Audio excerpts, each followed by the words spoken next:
இன்றைக்கி வந்து கேசரி செய்ய போகிறோம். அதுக்கு வந்து நெய் போட்டுக்கிறேன். நெய் வந்து ஊற்றிட்டேன், கொஞ்சோண்டு போட்டுக்குவோம். நெய் போட்டாச்சு. அடுத்து வந்து முந்திரி திராட்சை போட்டு வறுத்து எடுத்துக்கலாம். கொஞ்சம் பாதாமும் போடுவோம். பாதாம் கொஞ்சம் தட்டியிருக்கேன், அதையும் போட்டுக்கலாம்.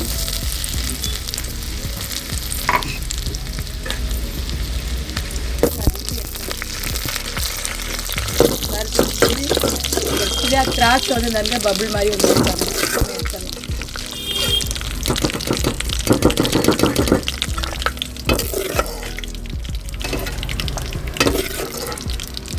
ரவா கொட்டிக்கலாம். ரவையை கொட்டி வறுத்துக்கலாம்.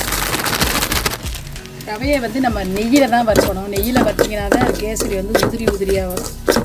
அதனால் நல்லா வந்து இந்த நெய்யிலேயே ரவை வந்து வறுத்துருச்சு. நம்ம இப்படி தொட்டு பார்த்தாவே நரநரன்னு ரொம்ப மலர்ந்த மாதிரி நல்லா வறுத்துருச்சு. நம்ம கொட்டிக்கலாம். அதே சரியாக எடுத்துக்க வேண்டியதான். சுடுதண்ணி கொஞ்சம் ஊற்றிக்கிறேன். சர்க்கரை போட்டுக்கிறேன். சர்க்கரை உங்களுக்கு இனிப்பு எவ்வளோ தேவையோ அதை போட்டுக்கலாம். அடுத்து வந்து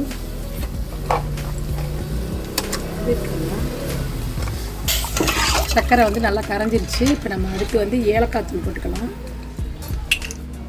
ஏலக்காய் தூள் வந்து நல்லா ஏலக்காயை நீங்கள் கொஞ்சம் வறுத்து ஜீனி போட்டு நீங்கள் அடித்து வச்சுக்கிட்டிங்கன்னா நல்லா தூள் ஆகிடும் மிக்சியில்.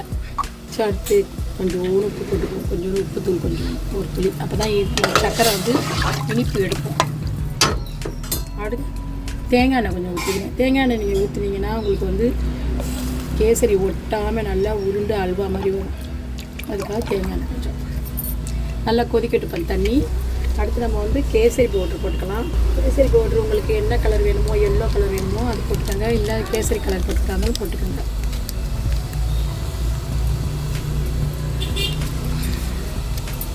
தண்ணி வந்து இப்போ நல்லா நம்ம கொதிக்கணும். நல்லா கொதித்ததும் ரவையை போட்டு கொஞ்சம் வேண்டியது. கேசரி வந்து ரொம்ப ஈஸியாக செய்கிறது தான், ரொம்ப டேஸ்ட்டாக இருக்கும். தண்ணி கொதிக்கட்டும். இப்போ ரவையை போட்டுடலாம்.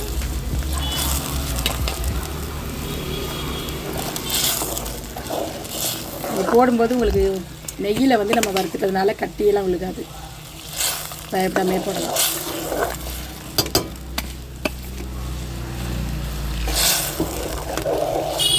தண்ணி அதிகமாக இருக்குதுன்னு நினைக்க வேண்டாம். தண்ணி உங்களுக்கு வந்து நான் அதிகமாக இருந்தால் தான் நல்லா ரவை வந்து நல்லா வெந்து கரெக்டாக ஆகும். அதுதான் அல்வா மாதிரி வரும். நம்ம அடுத்து அந்த முந்திரி திராட்சை வறுத்து வச்சுருந்தோம்ல அதையும் போடலாம்.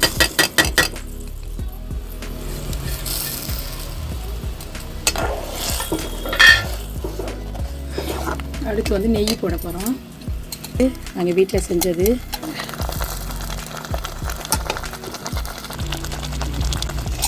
இது நாங்கள் வீட்டில் செஞ்ச நெய். வீடியோ போட்டிருக்கோம், நீங்கள் பாருங்கள். ரொம்ப அருமையாக வாசமாக அருமையாக இருக்கும்.